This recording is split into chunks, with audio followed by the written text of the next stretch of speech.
नमस्कार बच्चों, welcome back to my YouTube channel Geography गुरु।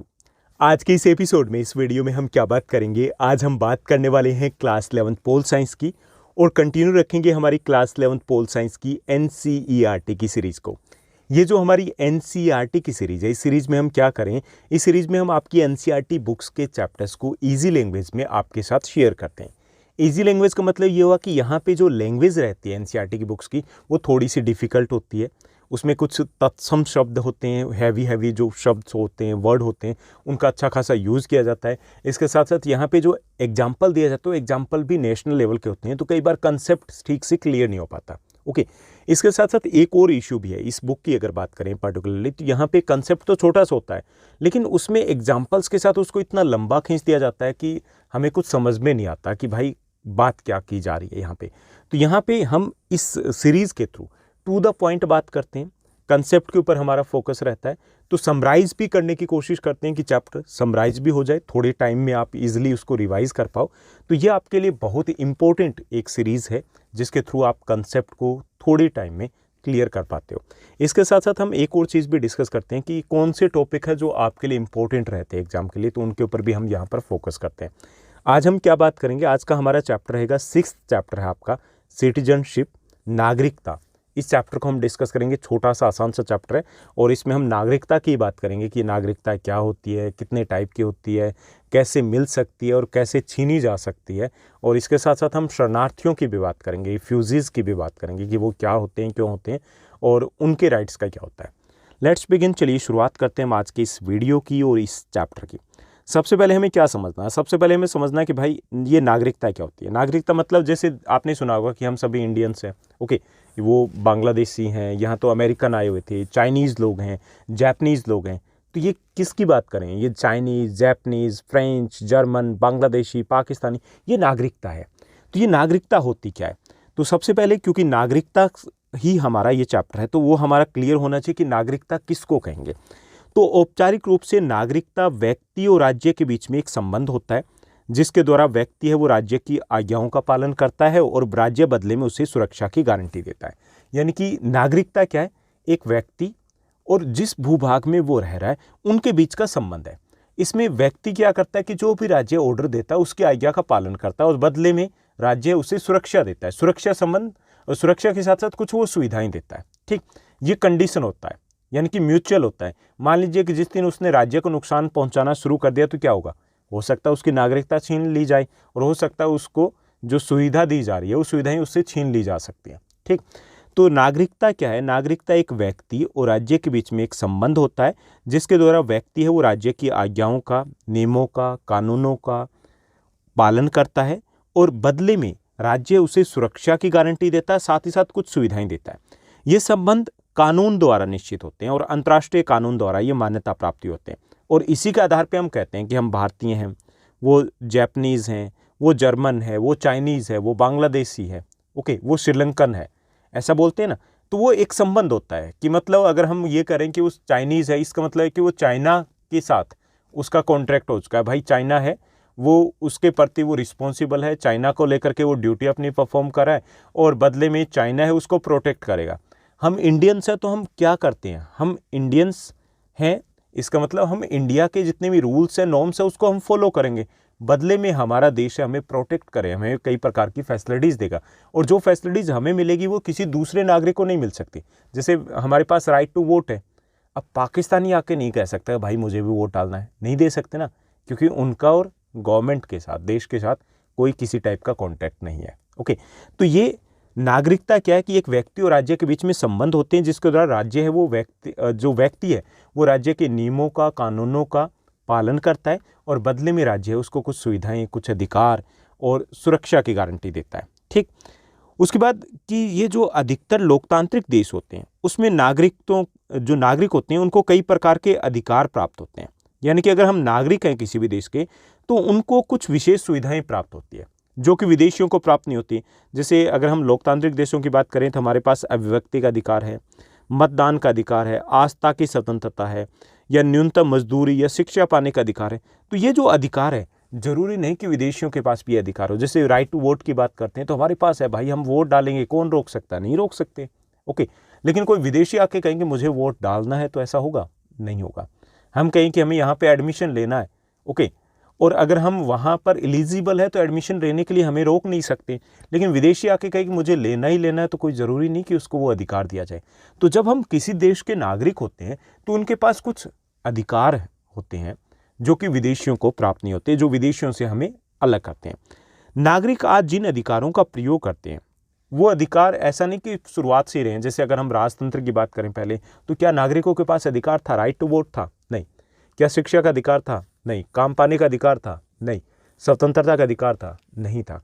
तो ये जो अधिकार हमें मिले हैं नागरिकों को, ये काफ़ी लंबे संघर्ष के बाद मिले। जैसे आपने 9th क्लास में पढ़ा है फ्रेंच रेवोल्यूशन, फ्रांसीसी क्रांति, तो 1789 की फ्रांसीसी क्रांति या साउथ अफ्रीका में जो समान नागरिकता के लिए चला लंबा अधिकार है, जो अश्वेत आंदोलन चला था अश्वेतों का, तो वो ऐसे मूवमेंट हुए हैं, आंदोलन हुए जिनके द्वारा इन अधिकारों को प्राप्त किया गया। इतना आसानी से नहीं मिला।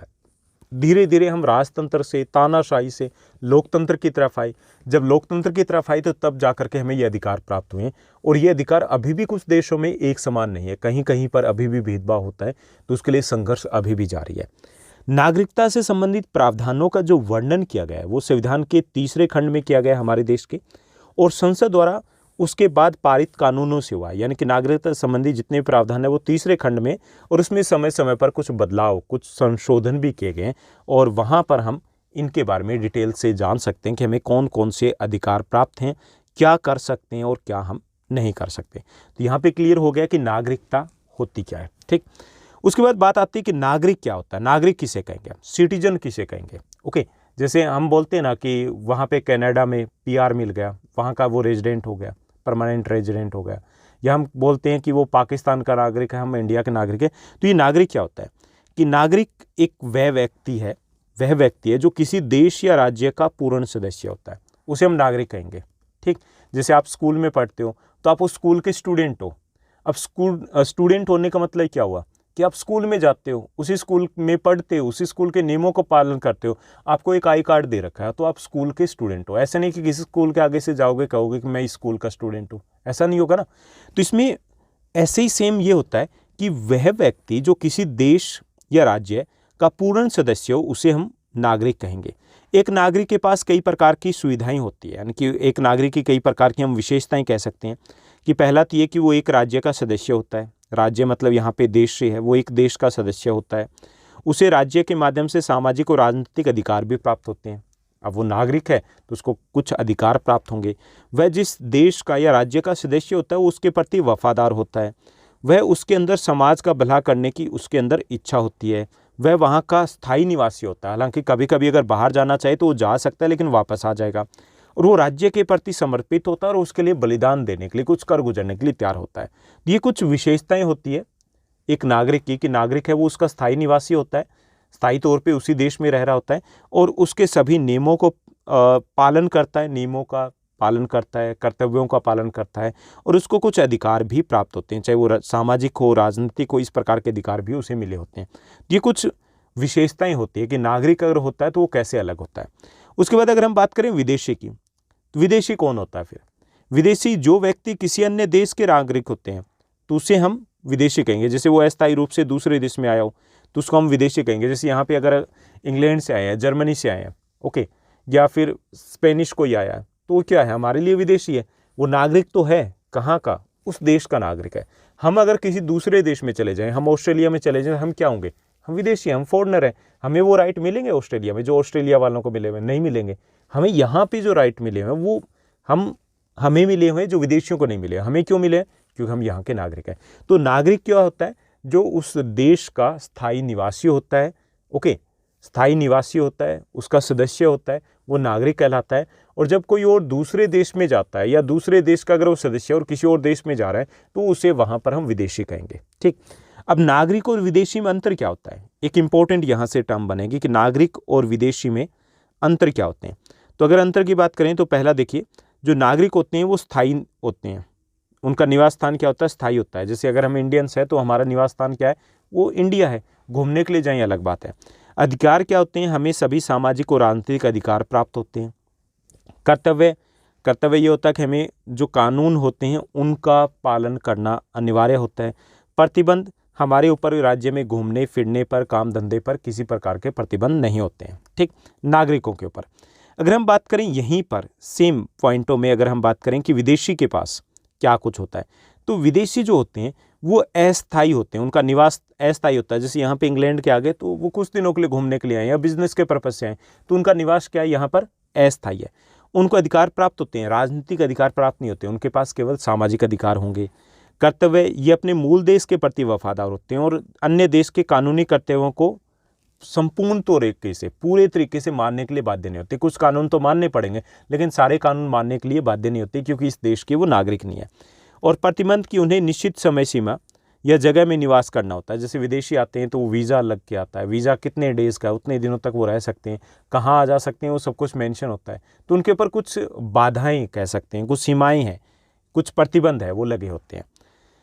तो ये अंतर हो गया कि एक नागरिक और विदेशी में अंतर क्या होता है। अब हम देखेंगे कि नागरिकता कितने प्रकार की हो सकती है। देखिए, नागरिकता है वो 2 प्रकार की हो सकती है। एक तो होती है जन्मजात नागरिकता। जन्मजात नागरिकता कौन सी होती है कि वह नागरिकता जिसमें किसी व्यक्ति को राज्य में जन्म के आधार पर जन्मजात नागरिकता मिलती है। मान लीजिए किसी का जन्म जिस देश में होता है वह उसका सिटीजन होता है नेचुरली, किसी भी देश में हो। मान लीजिए किसी का जन्म ऑस्ट्रेलिया में हो गया तो ऑस्ट्रेलिया का नागरिक है, कोई एप्लीकेशन वगैरह देने की जरूरत नहीं है। ओके, आप अगर जन्म आपका इंडिया में हो तो आप इंडियन नागरिक हो, इंडियन सिटीजन हो नेचुरली। तो एक तो होता है जन्मजात नागरिकता कि जिस देश में हमारा जन्म होता है हम उसी देश के नागरिक होते हैं। क्लियर, ये नेचुरल है। दूसरा होता है राज्य प्रदत्त नागरिकता। राज्य प्रदत्त नागरिकता कौन सी होती है, जब कोई स्टेट है वो विशेष परिस्थितियों में किसी को सिटीजनशिप दे दे। जैसे इंडिया वाले जा रहे हैं, कनाडा जा रहे हैं, यूएसए जा रहे हैं, जर्मनी जा रहे हैं या फिर ऑस्ट्रेलिया वगैरह जा रहे हैं। वहाँ जाने के बाद कुछ टाइम तक रहते हैं, रहने के बाद उनकी कुछ टर्म्स एंड कंडीशन होती है, वो पूरी करते हैं कि 3 साल रहना है या 5 ईयर्स रहना है। वो पूरी की, उसके बाद वो पीआर के लिए अप्लाई करते हैं, पीआर मिल गई, वो वहाँ के सिटीजन बन गए। ओके, ये सिटीजनशिप कौन सी है, ये डॉक्यूमेंटेशन के थ्रू मिली है, नेचुरल नहीं ना, प्राकृतिक नहीं है, जन्मजात नहीं है। तो ये राज्य प्रदत्त नागरिकता है। या कई बार ऐसा होता है कि जैसे दूसरे देश से यहाँ पे आ गए, इंडिया में आ गए, कुछ टाइम के बाद हमने उनको अपना इंडियन नागरिक मान लिया किसी भी कारण से, ठीक, तो वो राज्य प्रदत्त नागरिकता कहलाएगी। तो ये जन्मजात हो सकती है, राज्य प्रदत्त हो सकती है। इसके साथ साथ नागरिकता वो इकहरी हो सकती है और वो दोहरी भी हो सकती है। इकहरी नागरिकता का मतलब ये होता है कि जब वह नागरिकता जो कोई देश अपने नागरिकों को प्रदान करता है, जिसमें किसी भी राज्य का निवासी हो लेकिन वह देश का ही नागरिक कहलाएगा, तो उसे हम इकहरी नागरिकता कहेंगे। ओके, सिंगल सिटीजनशिप कहेंगे। जैसे इंडिया की बात करें तो चाहे वो बिहार से हो, चाहे वो उत्तराखंड से हो, चाहे वो हिमाचल से हो, चाहे वो कहीं से भी, किसी भी स्टेट से हो, राजस्थान से हो, हरियाणा, पंजाब से, कहीं से भी हो, वो क्या है, वो इंडियन है। ठीक, इंडियन है ना। तो ये इकहरी हमारे यहाँ पे नागरिकता है। और दूसरी होती है दोहरी नागरिकता। दोहरी नागरिकता होती है कि कुछ देशों में ऐसा होता है कि वहाँ देश की भी और प्रांत की भी, स्टेट की भी नागरिकता होती है, उसे दोहरी नागरिकता बोलते हैं। जैसे यूएसए की बात करें तो वहाँ वो स्टेट के भी नागरिक होते हैं, उसके बाद वो देश के नागरिक होते हैं, वहाँ डबल है। क्लियर। तो ये 2 टाइप की हो सकती है, इकहरी हो सकती है और ये दोहरी भी हो सकती है। ये जन्मजात भी हो सकती है और ये राज्य प्रदत्त भी हो सकती है। तो ये हो गया नागरिकता कितने प्रकार की हो सकती है। उसके बाद हम बात करेंगे कि नागरिकता को कैसे प्राप्त किया जा सकता है। सिटीजनशिप मान लीजिए आपको किसी और देश की लेनी है या हमने को किसी विदेशी को इंडिया की लेनी है, तो कौन कौन से तरीके हो सकते हैं। एक तो होता है विवाह के आधार पे। मान लीजिए कि आप किसी भी, जैसे आपने इस सीन को तो काफ़ी सुना होगा अगर थोड़े से अवेयर हो, कि हाँ उन्होंने कनाडा में गए थे और वहाँ पे कैनेडियन के साथ मैरिज कर ली, एक यूके के लड़के के साथ मैरिज कर ली, या फिर जर्मनी के एक लड़के के साथ मैरिज कर ली। इससे क्या होता है, मैरिज होने के बाद जो नॉर्म्स होते हैं ज़्यादातर देशों के, कि उसका अगर हस्बैंड है या वाइफ है तो उसको वहाँ का सिटीजन मान लिया जाता है। तो एक तो ये तरीका होता है। दूसरा होता है लंबे निवास के आधार पे। जैसे अलग अलग देशों में अलग अलग समय है, किसी में 3 वर्ष है, किसी में 5 है, किसी में 7 ईयर्स है। कि मान लीजिए आप स्टडी बेस पे चले गए, 5 ईयर्स तक रहे और उसके बाद आपको वहाँ की सिटीजनशिप मिल जाती है, आप अप्लाई करते हो तो लंबे निवास के आधार पर भी आपको नागरिकता मिल जाती है। मान लीजिए कि कुछ शरणार्थी बन के आ गए, 20-30 ईयर्स तक यहाँ एक देश में टिक जाते हैं, तो उसके बाद उनको नागरिकता दे दी जाती है। तो एक ये भी होता है, अलग अलग देशों के इस बारे में अलग अलग नियम होते हैं।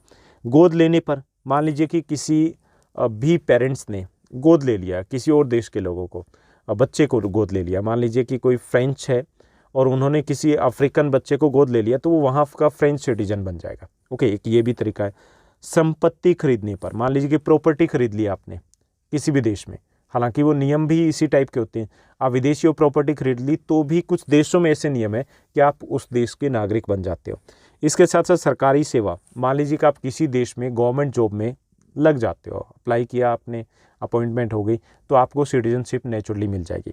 ऐसे ही विद्वान होने पर भी कई बार नागरिकता मिल जाती है कि मान लीजिए कि आप अपने फील्ड में, चाहे आप स्पोर्ट्स पर्सन हो, चाहे आप साइंटिस्ट हो, आर्टिस्ट हो, कुछ भी हो, स्पेसिफिक पर्सन हो, तो कई बार ऐसे पर्सनैलिटी को ईजिली नागरिकता, सिटीजनशिप है वो दूसरा देश दे देता है। ठीक, जैसे हम मदर टेरेसा का नाम लेते हैं, तो वो हमारे बाय बर्थ है वो इंडियन नहीं थे, हमारे यहाँ पे हमने उनको सिटीजनशिप दे दी। ओके, तो ऐसे भी नागरिक बना जा सकता है। तो ये कुछ तरीके हैं जिनसे नागरिकता प्राप्त की जा सकती है अगर जन्मजात नागरिकता हमारे पास नहीं है तो।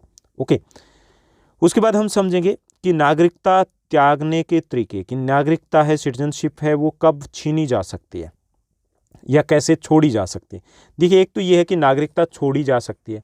कुछ देशों में ऐसा नियम होता है, रूल होता है कि अगर आप दूसरे देश के नागरिक बन जाते हो तो ऑटोमेटिकली पिछले देश के सिटीजन आप नहीं रहोगे। ओके, कुछ देशों में ये होता है कि अगर आप सिटीजनशिप दूसरे देश के अडॉप्ट कर रहे हो तो आप पहले वाले को रिजाइन दे सकते हो कि मैं सिटीजनशिप ये ले रहा हूँ। ओके, तो एक तो ये तरीका होता है। दूसरा होता है कि आपने मान लीजिए मैरिज कर लिया कहीं और देश में, तो उसके बाद आपके पास नेचुरली है वहाँ की सिटीजनशिप आएगी, जहाँ पे आपके हस्बैंड या वाइफ है, वहीं पे आप अगर स्टे कर रहे हो तो आप पिछले वाली नागरिकता है वो आपकी कैंसिल हो जाएगी। ऐसी अनुपस्थिति मतलब अब्सेंट रहते हो आप लॉन्ग टर्म के लिए, विदेशों में जाकर के सेट हो गए कुछ लंबे टाइम के लिए, उसके बाद भी आपकी जो पहले वाले सिटीजनशिप है वो कैंसिल हो जाएगी। ऐसे विदेश में अगर नौकरी करने लगते हो, जॉब आप करने लगे, तो आपकी पीछे वाली सिटीजनशिप है वो कैंसिल हो जाएगी, सस्पेंड हो जाएगी। ऐसे ही देशद्रोह के मामले में भी आपकी सिटीजनशिप है वो कैंसिल की जा सकती है कि आपने कुछ ऐसा किया है, आप भाग गए हो दूसरे देश में, तो ऐसा भी किया जा सकता है, ये यहीं पर हो और आपने कुछ ऐसे किए हैं जो देश के नॉर्म्स के अगेंस्ट है, तो तब भी आपकी सिटीजनशिप को कैंसिल किया जा सकता है। ओके, तो ये कुछ तरीके होते हैं जिससे कि नागरिकता छीनी जा सकती है किसी भी व्यक्ति की, या वो छोड़ सकता है। उसके बाद हम आगे बात करेंगे कि विश्व नागरिकता क्या होती है। विश्व नागरिकता क्या होती है कि आज हम एक ऐसी दुनिया में रहते हैं जो आपस में जुड़ा हुआ है, हम कनेक्टेड है। यहीं पे आपके हाथ में सेल फोन है मतलब पूरी दुनिया आपके हाथ में। ओके, तो हम संचार के साधनों से, इंटरनेट वगैरह से, सोशल मीडिया से हम जुड़े हुए, कब कहाँ पर कैसे क्या हो रहा है, तो सब कुछ हमारे आसपास की चीज़ें हमें लगती है, कनेक्टेड है। तो इसको विश्व नागरिकता कहा जाता है कि nowadays we are not just the citizen of any particular country, हम पूरे वर्ल्ड के सिटीजन हैं, तो इसे हम बोलेंगे विश्व नागरिकता। क्लियर? इससे क्या होता है कि हम सारे देश, अपने देश से बाहर भी दूसरों के बारे में भी हम सोचते हैं। ओके, अब विश्व नागरिकता जो हमारे पास है उसके लाभ क्या होते हैं उसकी भी हम थोड़ी सी बात करेंगे कि इससे राष्ट्रीय सीमाओं के दोनों तरफ, जो हमारी नेशनल बाउंड्री होती है उसके दोनों तरफ, बॉर्डर के दोनों तरफ, उन समस्याओं का समाधान करना सरल हो जाएगा जो कि एक देश के बस की बात नहीं होती। जैसे हम पॉल्यूशन की बात करें, इन्वायरमेंटल इश्यूज़ की बात करें, तो हम विश्व नागरिक बन करके इस प्रकार की समस्याओं का समाधान कर सकते हैं। हम किसी एक देश के अगर नागरिक होकर के अगर सोचेंगे तो शायद इस प्रकार की समस्या का समाधान नहीं हो पाएगा। ओके, उसके बाद है संपूर्ण समान सदस्यता या संपूर्ण समान नागरिकता। इसका मतलब क्या हुआ कि इसका मतलब यह है कि देश नागरिकों को देश में जहाँ चाहे रहने, काम करने का और किसी प्रकार का एक समान अधिकार मिलना, चाहे वो अमीर हो, गरीब हो, कोई भी व्यक्ति हो, उसको जब बिना किसी भेदभाव के एक समान अधिकार दिए जाते हैं तो उसे हम बोलेंगे संपूर्ण और एक समान नागरिकता। जैसे अपने देश में कि चाहे वो किसी भी जाति, धर्म, रंग, रूप, भाषा, क्षेत्र, संस्कृति, कल्चर कहीं से भी हो, मेल हो, फीमेल हो, सबको एक समान अधिकार है, तो अपने यहाँ पे संपूर्ण और समान नागरिकता है। अब यहाँ पे एक और टर्म आती है नागरिकता में कि ये प्रवासी, ये कौन होते हैं। इसी चैप्टर से रिलेटेड एक इंपॉर्टेंट टर्म है कि प्रवासी वो व्यक्ति होते हैं जो काम की तलाश में एक जगह से दूसरी जगह पर आते या जाते हैं। जैसे दिल्ली की अगर बात करें तो दिल्ली में आसपास के स्टेट से काफ़ी सारे लोग आए हैं तो वो वहाँ पे प्रवासी है। ओके, या फिर इंडियंस हैं वो अगर बाहर गए हैं तो वो प्रवासी हैं, या बाहर से कोई नेपाल से यहाँ पे काम करने है तो वो क्या है, वो प्रवासी है, माइग्रेंट्स हैं वो सारे के सारे। तो काम की तलाश में लोग एक शहर से दूसरे शहर या एक देश से दूसरे देश की ओर जाते हैं तो उन्हें हम माइग्रेंट्स बोलते हैं, प्रवासी बोलते हैं। जब वो आते हैं तो इन माइग्रेंट्स है, जा रहे हैं तो ये आउट माइग्रेंट्स है। वो इन माइग्रेंट्स मतलब जैसे मान लीजिए कि यूपी से दिल्ली में आ गए तो वो दिल्ली के लिए इन माइग्रेंट्स है, और अगर वो दिल्ली से कहीं और चले गए तो वो आउट माइग्रेंट्स कहलाएंगे। ओके, तो उन्हें हम प्रवासी कहेंगे। निर्धन इसमें देखिए कि जो प्रवासी होते हैं दो तरीके से होते हैं। एक तो होते हैं स्किल्ड, जिनके पास कोई कला है, काम धंधा है, पैसा है, तो एक तो वो प्रवास करते हैं। एक प्रवास करते हैं जो काम की तलाश में आते हैं, पेट भरने के लिए आते हैं। तो जो निर्धन प्रवासी होते हैं उनका वेलकम उस तरीके से नहीं होता जैसे कि धनी या दौलतमंद या कुशल होते हैं उनका वेलकम होता है। जैसे डॉक्टर्स वगैरह, इंजीनियर वगैरह अगर विदेशों में जाएं तो बड़ा अच्छे से वेलकम होता है, जॉब वगैरह पहले से तैयार होती है। अगर गरीब जाता है फैक्ट्री वगैरह में काम करने के लिए तो उनका उस टाइप से वेलकम नहीं होता। आमतौर पर ईजिली उनको एक जगह से दूसरी जगह पर मूवमेंट नहीं करने दी जाती। उसके बाद हम बात करेंगे राज्यकृत नागरिकता की। राज्यकृत नागरिकता के बारे में हमने शुरुआत में बात की थी कि एक जन्मजात नागरिकता होती है, एक राज्य प्रदत्त या राज्यकृत नागरिकता होती है। तो क्या होती है, देखिए जो नागरिक होते हैं वो अपनी पहचान को एक राष्ट्रगान से, झंडे से, राष्ट्रभाषा से या इन जो विशेष उत्सव होते हैं उससे हम मनाते हैं कि हम भारतीय हैं, दिखाते हैं ना। तो ऐसे ही हम प्रकट करते हैं कि हम किसी देश से हैं और उस देश के अंश है, उसी देश का हम भाग है और ये हमारा देश है। ठीक, ऐसे हम करते हैं। तो हम तो जन्मजात नागरिक हो गए। एक और तरीका भी होता है कि राज्यकृत नागरिकता क्या होती है कि कई बार जो स्टेट होता है, कंट्री जो होती है, वो किसी दूसरे देश के नागरिकों को भी अपनी नागरिकता दे देता है। जैसे हम यहाँ पे फ्रांस का एग्जांपल लेंगे कि फ्रांस है वो सिर्फ यूरोपियन मुल्क के लोगों को ही नहीं बल्कि जो उत्तर अफ्रीका वगैरह से आए हैं तो उनको भी अपनी सिटीजनशिप दे देता है। तो राज्यकृत नागरिकता हो गई। जैसे इंडिया से कनाडा में गए हुए हैं तो उनको वो सिटीजनशिप मिल जाती है, तो कौन सी होगी, वो राज्यकृत नागरिकता कहलाएगी। अब ये जो राज्यकृत नागरिकता है वो कैसे मिलती है कि मान लीजिए हमें ऑस्ट्रेलिया में जाकर, न्यूजीलैंड में जाकर के हमें अगर सिटीजनशिप लेनी है तो कैसे मिलेगा। तो एक तो ये है कि पंजीकरण के थ्रू, यानी कि उनके कुछ टर्म्स होते हैं, नॉर्म्स होते हैं, वो हम पूरे करेंगे, इतने साल तक हमें रहना है, उसके बाद हम अप्लाई करेंगे और हमें PR मिल जाती है। क्लियर। एक होता है शादी मतलब कि मैरिज कर ली वहाँ के सिटीजन से तो आपको वो सिटीजनशिप मिल जाएगी। एक होता है वंश परंपरा ये होता है कि अगर आप वहाँ के ही वंश परंपरा से बिलोंग करते हो, चाहे आपका जन्म किसी दूसरे देश में हुआ है, तो आप क्लेम कर सकते हो कि भाई मुझे यहाँ की सिटीजनशिप चाहिए क्योंकि मेरे दादा परदादा यहाँ से थे। ओके, तो मिल सकती है। इसके साथ साथ एक और तरीका ये होता है कि मान लीजिए कि कोई देश है, कोई इलाका है, वो दूसरे देश में शामिल हो गया, ठीक, तो उससे क्या होगा, उससे ऑटोमेटिक है वो दूसरे देश के नागरिक बन जाएंगे। तो ये कुछ तरीके होते हैं जिससे राज्यकृत नागरिकता मिल सकती है। क्लियर। उसके बाद इसमें एक और टर्म दी गई है, शरणार्थी कौन होते हैं और उनकी नागरिकता का क्या मसला होता है। देखिए, शरणार्थी होते हैं जो विस्थापन के कारण जो लोग न तो घर लौट सकते हैं और न ही कोई देश उन्हें अपनाने के लिए तैयार होता है, तो वो होते हैं शरणार्थी या राज्य विहीन, कि किसी कारण से कहीं पे दंगे फसाद कुछ भी हुआ, कोई प्राकृतिक आपदा आ गई, वो अपने देश को छोड़ करके चले गए। ठीक, जैसे अफ़गानिस्तान में हुआ, तो अफ़गानिस्तान से काफ़ी सारे लोग हैं वो अलग अलग देशों में भाग गए जो भाग सकते थे। ठीक, तो अब देखिए कि कुछ देशों ने उन्हें अपनाया नहीं, तो उनके पास ना तो किसी देश की सिटीजनशिप है, तो ऐसे लोगों को हम शरणार्थी बोलेंगे। जैसे भारत पाकिस्तान का विभाजन हुआ तो काफ़ी सारे लोग यहाँ से पाकिस्तान में गए, काफ़ी सारे लोग पाकिस्तान से यहाँ आए, तो जो यहाँ आए थे वो शरणार्थी कहलाए थे, रिफ्यूजीज़ जिनको हम बोलेंगे, तो वो रिफ्यूजीज़ बन गए थे, शरणार्थी हो गए थे क्योंकि उनके पास उस वक्त सिटीजनशिप नहीं थी। तो ये जो विस्थापन के कारण क्या होते हैं, या तो युद्ध के समय होता है, जैसे यूक्रेन से काफ़ी सारे लोग भागे हैं, अकाल हो सकता है, उत्पीड़न हो सकता है, प्राकृतिक आपदा हो सकती है, भुखमरी हो सकती है, बेरोजगारी हो सकती है, कई सारे कारण हो सकते हैं विस्थापन के। और उसके बाद जो लोग राज्य विहीन हो जाते हैं, जिनके पास अपना कोई देश नहीं होता, कोई नागरिकता नहीं होती, तो उन्हें हम शरणार्थी बोलते हैं। अब देखिए कि ऐसे लोग हैं वो फिर किस तरीके से अपने अधिकारों की मांग करते हैं। तो ये कई तरीके से प्रतिवाद मतलब विरोध प्रदर्शन करते हैं। जैसे नागरिक समूह बना करके ये दूसरे देश पे दबाव बनाने की कोशिश करते हैं कि भाई हमें सिटीजनशिप दीजिए। प्रदर्शन करके मीडिया का सहारा ले सकते हैं, राजनीतिक दलों से अपील कर सकते हैं, अदालत में जा कर के या जनमत या सरकारी नीतियों को परखने या प्रभावित करने के लिए कोशिश करते हैं ताकि उन्हें भी एक समान अधिकार मिल पाए। अब ये हमने बात की कि समान अधिकार का मतलब क्या होता है कि समान अधिकार का मतलब होता है कि सब लोगों के लिए, चाहे वो किसी भी जाति धर्म से हो, तो उनको उसी प्रकार से अधिकार दिए जाने जैसे कि बाकी नागरिकों के पास है। और इसमें हमें जब नीतियां बनाते हैं तो भिन्न भिन्न लोगों की भिन्न भिन्न ज़रूरतों और दावों का हमें ध्यान रखना होता है। जैसे शहर में जो झोंपड़पट्टियाँ होती हैं तो उसमें अवैध कब्जा करके कई बार लोग रहते हैं तो वो भी देश के नागरिक ना, तो हमें उनकी ज़रूरतों को भी ध्यान में रखना चाहिए। ऐसे ही जैसे अगर हम बात करें जो आदिवासी लोग होते हैं तो वो भी तो देश के नागरिक हैं। तो जब हम कानून बनाते हैं तो उस वक्त हमें उनकी ज़रूरतों को भी ध्यान में रखना चाहिए। इसके लिए अगर हम बात करें तो हाल ही के वर्षों में गवर्नमेंट है, जो NGOs है, स्वयंसेवी संगठन है, वो लोगों को अवेयर करें। तो 2004 में एक ऐसी राष्ट्रीय नीति अपनाई गई जिसमें लाखों फुटपाती दुकानदारों को स्वतंत्र अपना काम धंधा करने की आज़ादी मिली है। तो ये क्या है, ये सारे के सारे एक समान नागरिकता के लिए किए गए प्रयास है कि सबको एक समान नागरिकता मिलनी चाहिए जिसमें किसी भी प्रकार का कोई भेदभाव ना हो।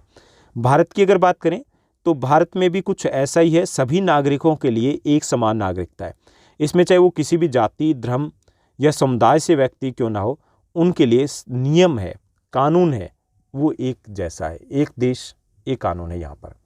तो ये एक आसान सा चैप्टर था जिसमें हमने समझा नागरिकता क्या होती है, नागरिक क्या होता है, विदेशी क्या होता है, विदेशी और नागरिक में क्या अंतर होता है, नागरिकता कितने प्रकार की होती है, नागरिकता कैसे मिलती है, कैसे छोड़ी जा सकती है, जन्मजात नागरिकता क्या होती है, राज्य प्रदत्त क्या होती है। तो ये कुछ छोटे छोटे टर्म्स हमने समझे। तो आसान सा चैप्टर है। उम्मीद करता हूँ कि ये चैप्टर आपको अच्छे से समझ में आया होगा और मोस्ट ऑफ द चैप्टर्स आपके डिस्कस हो चुके हैं। इसके साथ साथ मैंने सैम्पल क्वेश्चन पेपर भी आपके साथ शेयर कर दिया। अगर आपने ये नहीं देखा है तो देखिए, ऊपर आई टैब के ऊपर इसका लिंक दिया गया है। इसके साथ साथ आप प्लेलिस्ट में जाइए तो वहाँ पे मिल जाएगा। ये रीसेंट वीडियो में भी आप थोड़ा सा नीचे की तरफ जाओगे तो वहाँ पर भी आपको ये सैम्पल क्वेश्चन पेपर मिल जाएगा। अगर आपको ये वीडियो अच्छा लगा और जो लास्ट के 2 चैप्टर्स रहते हैं तो आपको लगता है कि फटाफट वो भी आ जाए तो कमेंट करके ज़रूर बताइएगा। कोई डाउट हो तो वो भी कमेंट सेक्शन में आप पूछ सकते हो। इसके साथ साथ टेलीग्राम पे आप आ सकते हो। टेलीग्राम में भी मैंने ओपन विंडो दिए गए जहाँ पे आप कमेंट कर सकते हो और मुझे लगेगा कि हाँ कुछ नोट्स या कुछ ऐसी आपकी रिक्वायरमेंट है तो वो भी हम वहाँ पर पूरा करने की कोशिश करेंगे। आज के लिए बस इतना ही। Thank you, bye bye, have a nice day.